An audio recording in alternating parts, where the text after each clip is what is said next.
This video will demonstrate insertion of a Foley catheter for a female patient. Along the way, I will provide some information related to insertion of a male patient. However, keep in mind during your guys' check-off, we will only be checking off on insertion of a female patient for the physical hands-on part. We will ask questions that may differentiate between a male and female patient at the end of your check-off. So first things first, I want to verify my physician's order. I want to make sure that the order for placement of a Foley catheter is on the right patient. We have the right indication. And that there's no contraindications with our patient. So I have verified that the physician wants us to place a Foley catheter on this patient. I'm next going to gather my supplies, which is going to include our Foley catheter insertion tray set. And I always like to bring an extra package of sterile gloves in case contamination were to occur. Always better to be prepared. Now that I've gathered my supplies and verified my order, I am going to enter the room. Knock, knock. Hello, my name is Nick. I'm going to be the nurse taking care of you today. Can you first identify your name and date of birth for me? Okay, thank you, Mrs. Hurlin. So like I said, my name's Nick. I'm going to be taking care of you. The doctor has ordered for the placement of a Foley catheter. I'll do hand hygiene while I'm talking. The Foley catheter, have you ever had one before? No? Okay, so a Foley catheter is a small silicone tube that will be inserted through your urethra, and it'll go into your bladder. It'll be held in place by a balloon, and it will continuously drain urine from your bladder. And the reason we have to put this in is because you have been having what's called urinary retention. We're not able to get that urine out of your bladder, and that could lead to things like infection, bladder pain, stomach discomfort, things like that. So we want to promote comfort while we try to identify why you are retaining that urine. Do you have any questions for me? No? Okay. I have a question for you. Do you have any allergies to latex or iodine? No? Okay, perfect. All right, I've done my hand hygiene. I provided patient privacy with the curtain. A big important step is to make sure I have a trash receptacle in reach so that I can discard of my old supplies. I am going to elevate the bed to a comfortable working position. I don't want to cause any injury to myself or the patient. During the insertion process, if you have any questions, feel free to ask. I will ask that you try to remain as still as possible, just so we don't have any contamination. If you feel any pain or discomfort along the way, please just verbalize that to me. You can raise your hand, and I will try to keep you comfortable, okay? So I'm going to do hand hygiene one more time. I've lowered the side rail, and now I'm going to place my non-sterile gloves.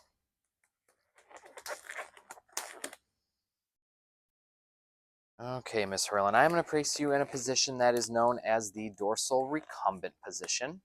What I'm going to do is first expose only the area that's most necessary. I'm going to have you bend your knees a little bit. Keep those flexed if you can. How's that feel for you? Feel okay? Wonderful. Next, I'm going to go ahead and get my kit ready. So I'm going to open up my Foley catheter tray. One thing you guys will notice, if you get lost along the way, the back of the trays do provide a step-by-step guide.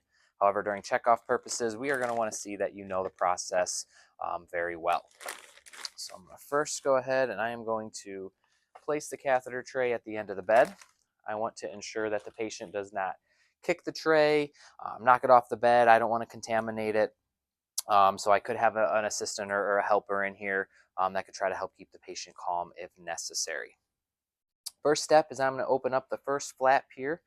Anytime I'm opening up these flaps, I want to make sure I'm just touching the 1-inch border. I do not want to be grabbing from the middle of the tray. I just want to touch 1 inch around to maintain sterility throughout. Once I've unfolded that first flap, you'll notice a couple items in the box. The first is going to be a patient education card. We will continue our education after insertion of the catheter. For now, I just want to set this to the side and keep that within reach. The next thing that is going to be in the tray is going to be our perineal cleansing wipe package. This is a one wipe package that we will use to first clean the perineal area. So what I'm going to do is go ahead and I'm going to open up my package. It is one wipe. I'm just going to pretend for now that I've opened up that package. With my non-dominant hand, I'm going to come to the perineal area, and I'm going to use my forefinger and my thumb to spread the labia.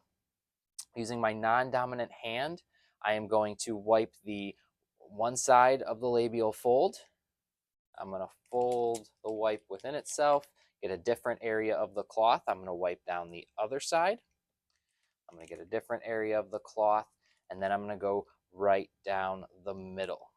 And we are just cleansing the patient at this point. Now I can go ahead and discard my cleansing wipe. And the next part of our kit is going to be what is called our non-sterile under buttocks drape.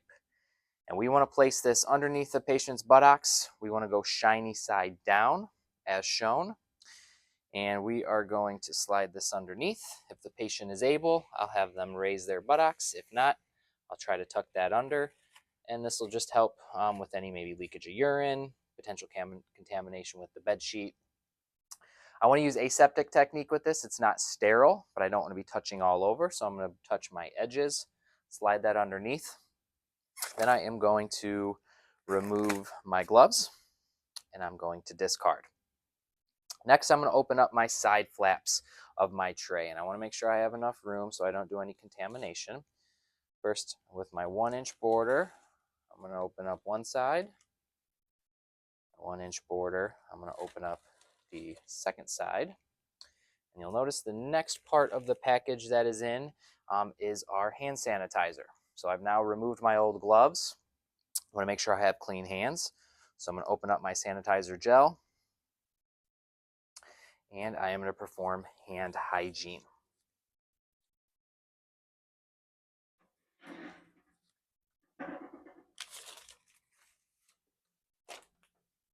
The next item that is in our kit is going to be our sterile gloves. You'll notice as you go through this kit, it really does walk you through the steps that you need to take.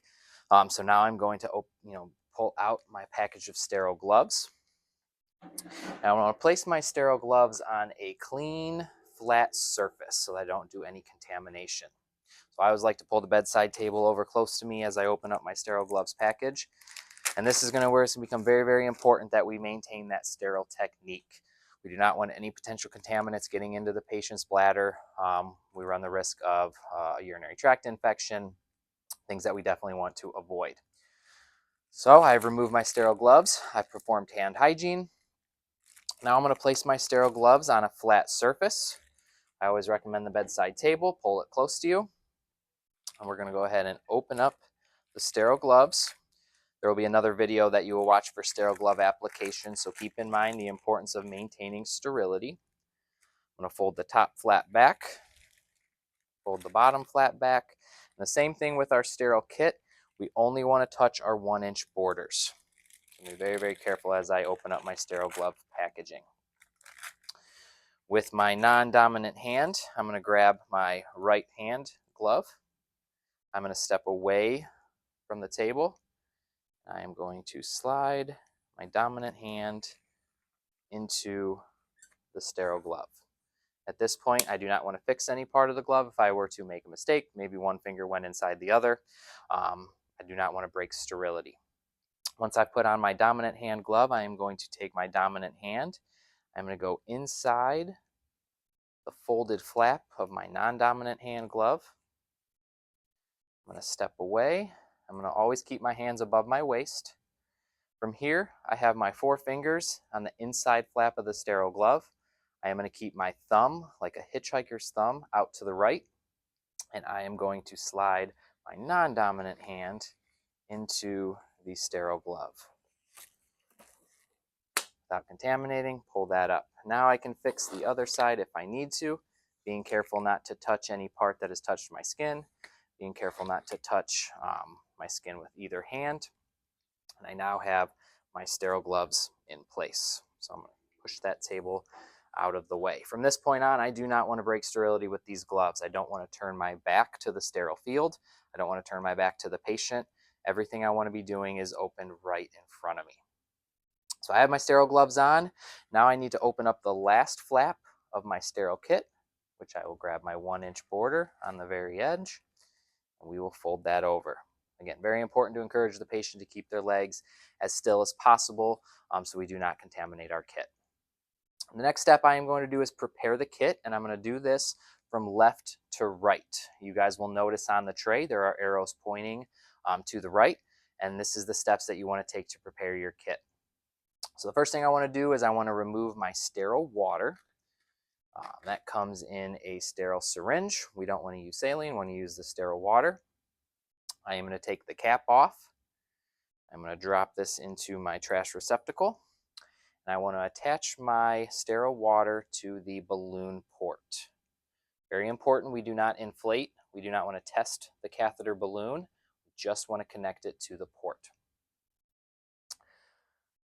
The next step we're going to do is we are going to open and dispense the lubricant.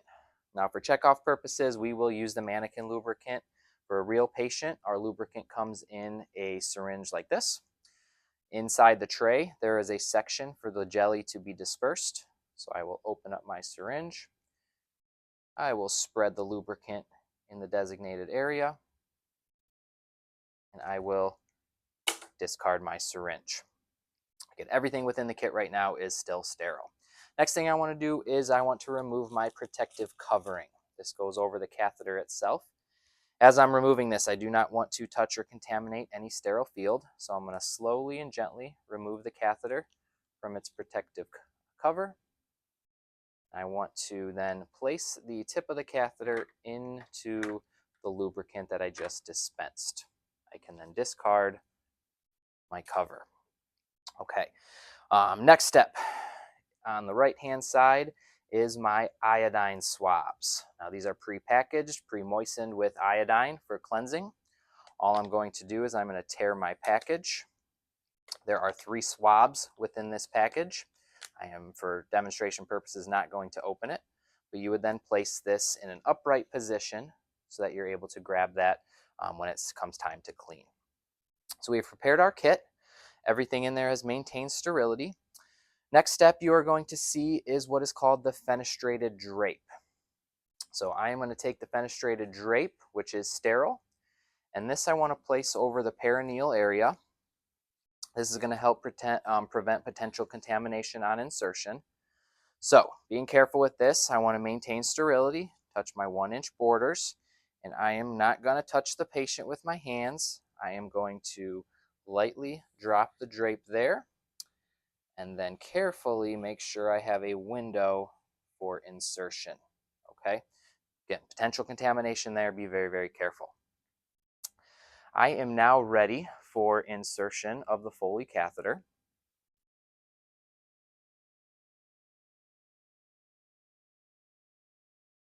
I have my catheter lubricated, and I'm ready for insertion. Okay, so prior to insertion, with my non-dominant hand, I have my supplies ready. I wanted the same thing as when I cleansed. I want to take my forefinger and thumb and spread the labia, exposing the urinary meatus. I'm going to take my Providine iodine swab sticks, and in the same fashion that I cleansed with the wipe, I want to cleanse with these swabs. Keep in mind, once I have touched the patient to expose the labia and the urinary meatus, I am now contaminated with my non-dominant hand. So be prepared to keep that non-dominant hand in this space until the catheter has been inserted. I'm going to take my first swab, spread the labia, identify the urinary meatus, and I'm going to clean down one side with the first swab and then discard. Down the other side with the second swab and then discard, and then down the middle with the third swab and discard. I want to be very, very careful with this hand that I have not contaminated. So they are now clean. My non-dominant hand is maintaining separation of the labia. My catheter tip is lubricated. For a female patient, I want to lubricate it about 1 to 2 inches prior to insertion. Once I am prepared, I have it lubricated. Carefully, I can move this tray slightly closer. I want to have good dexterity, good handle on the catheter itself. get a little bit closer to the patient. Using your dominant hand, you're going to hold the catheter about 3 to 4 inches from the tip of the urethra. And we're going to tell the patient, as I insert, I want you to bear down like you're urinating. You'll feel a little bit of pressure, and then hopefully some relief when we get that urine drained. So go ahead and bear down for me. I'm going to start insertion here. Nice deep breaths. Go into urethra. Okay, we have successful insertion. Try to keep that leg still for me. I saw a flash of urine. For a female patient, once I see a flash of urine, I want to advance the catheter another 1 to 2 inches. I don't want to force the catheter. If I meet resistance, I'm slightly twisting, but another 1 to 2 inches to make sure I'm fully into the bladder. Once I know it's in there, I can go ahead and let go with my thumb and forefinger. And then I want to hold on to the very end of the catheter so that it doesn't slide out. I have urine draining nicely into the bag. I will take my dominant hand, and now I will fill the catheter balloon so that it stays in place within the bladder. If I meet any resistance or the patient experiences pain on insertion of the sterile water, I want to stop. I want to try to advance a little bit further and then continue to inflate the balloon. Once that sterile water is fully inflated into the balloon, I can let go of my non-dominant hand, twist and remove. Now that the catheter is inserted, our sterility is done. However, we still want to maintain clean aseptic technique. Now I want to pull back just slightly on the catheter till I meet resistance with the balloon. That ensures that it is in place. Once I feel that slight resistance, I can go ahead and let go of the catheter. From here, we have the catheter inserted. We see urine draining into the bag. I'm going to go ahead and remove my sterile gloves. I am going to perform hand hygiene. And I am going to place a new pair of non-sterile gloves to finish up the process. I'm going to ask the patient, you have any discomfort? No? Are you feeling better now that some of that urine has drained out of your bladder? Some of that distension and abdominal discomfort, feeling better? Wonderful. All right. Now that I have new gloves on, we're going to go ahead and get everything secured. First, what I want to do is go ahead and remove my drape. For you guys, in real practice, you go ahead and tear this and remove. Since this is a demo kit, I'm going to remove it this way.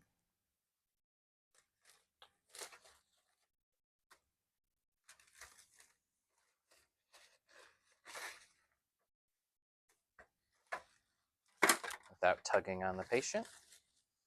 We'll go ahead and discard that. What you'll see on your sterile tray, or in your tray with your urine bag, you have a Ziploc baggie here.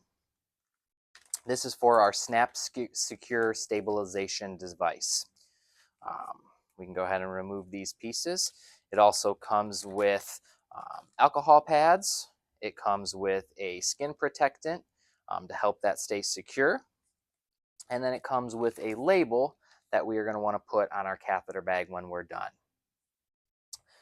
First things first, I want to go ahead and snap our catheter at the bifurcation into our Snap Secure. We want to make sure that this arrow on the Snap Secure device is always pointing towards the tip of the catheter or towards the patient. You'll see a bifurcation here on the catheter itself. I do not want to be tugging on the patient. I want to make sure I'm maintaining their comfort. With that in place, we go ahead and snap that in. And then we are going to try to secure this to the patient. From here, I'm going to have the patient fully extend their leg. I'm going to go ahead and do it on my side for demonstration purposes. With their leg fully extended, I am going to identify an area on the anterior portion of the patient's leg that gives enough slack that we aren't tugging on the patient, but we also don't want it kinking either. So you find that kind of location on the anterior part of the patient's thigh, and that's about where I want to put my Snap Secure device. Now that I have that identified, I'm going to go ahead and clean that site with 3 to 4 alcohol pads. This will cleanse off any dirt, any debris that'll prevent this from sticking. So I use about 3 alcohol swabs to help cleanse that site. I will then allow that to dry by air. I will take my skin protectant, which will help with the adhesion. Over that same area, I will wipe the skin, and I will let this dry for about 10 to 15 seconds. Once I know there's about a 1-inch area of slack, I've cleansed the site. I'm going to remove the backing of the snap secure device. I'm going to remove the top, and we will adhere that to the patient's skin. Now, for checkoff purposes, we're not going to actually have you adhere it to the mannequin. We'll have you demonstrate this. For a real patient, you want to make sure that's nice and secure. Now that that is secure, I want to grab my urine drainage bag and device. This particular one comes with a urine drainage bag and what's called a urometer, which can help with strict I&O measurements. It comes with a clamp and a drainage port as well. I always want to make sure that I maintain the catheter bag below the level of the bladder. We never want to be having urine drain back into the patient. So below the level of the bladder, we are going to attach this to the bed frame. We will show you in clinical and in lab where to attach properly. We never want to attach this to the side rail. We never want to attach this to any movable part where it could get caught up and cause potential injury to the patient. So we're securing it to the bed frame itself. I ensure that this tubing does not have any kinks. I want to check my tubing up and down. Another important thing is making sure that it doesn't have any what are called dependent loops, where urine can get trapped in a loop, where bacteria can grow and potentially go back up into the bladder. And one way to do that is these tubings have what's called a sheet clip or a bed sheet clip. So we will run that down. We're going to secure this to the bed sheet, preventing no dependent loops or preventing any dependent loops. I'm going to take my drainage bag. For this, probably best to go all the way to the end of the bed, and we'll secure that to the bed frame. So we have that patient nice and secured. If I need a urine specimen, you'll notice that the kit comes with a urine specimen cup. Since this is a brand new Foley insertion, we can utilize urine from the drainage bag for a sample. What we want to be very careful of is that we do not contaminate the container. So I'm going to carefully take off the lid, not touching the inside. I'm going to place that on a clean, flat surface. I will then take my specimen cup, and from the urine bag, without touching the inside, I will drain approximately 30 milliliters of urine. I will then retake my cap without contaminating, twist that back in place. I want to label this with the nurse's initials, time, and date of sample collection. I also want to include the patient's name, date of birth, medical record number, and source of urine collection. So in this case, it would be Foley catheter. I will then double bag this in biohazard bags. I will then take this to lab to be tested if it was ordered by the physician. We have now placed our urinary catheter. I can clean up my supplies. Don't forget to label your urine bag. We are going to label it with the size of the catheter, which standard is 16 French. If you're ever questioning that, you can look on the tubing itself and it will tell you the size of the catheter. It'll also tell you how many milliliters of sterile water is holding the balloon in place. We will then include the department that it was placed, the initials of the nurse placing it, and the date and time of insertion. And then we will place that on the back of the Foley catheter bag. I am then going to clean up my supplies, discard as needed. I am going to, if necessary, provide some peri-care to my patient, make sure they're nice and cleaned up. I am going to cover them back up. I'm going to raise my side rail. I'm going to assist them to a comfortable position, cover the patient back up. I'm going to put the bed in its lowest position here. How are you doing, Mrs. Hurlin? You feeling okay? Everything go well? You did a great job. Your urine is draining very well. We just sent a sample down to lab, and the doctor and the healthcare team will continue to try to identify the cause of the urinary retention, and we'll try to get that catheter out as soon as possible. Is there anything else I can do for you at the moment? Take my gloves. I am going to do hand hygiene. I am going to make sure that the patient's call light is within reach. And if you need to get up, just go ahead and ring your call light. We'll come in and assist you, as now you have tubing that's tethered to you. We don't want you to trip or fall or anything like that. I will come back periodically, provide what is called catheter care, so we keep that nice and clean. And for now, I'm going to go ahead and document my procedure in Meditech, and you let me know if you need anything. Okay? Thank you very much.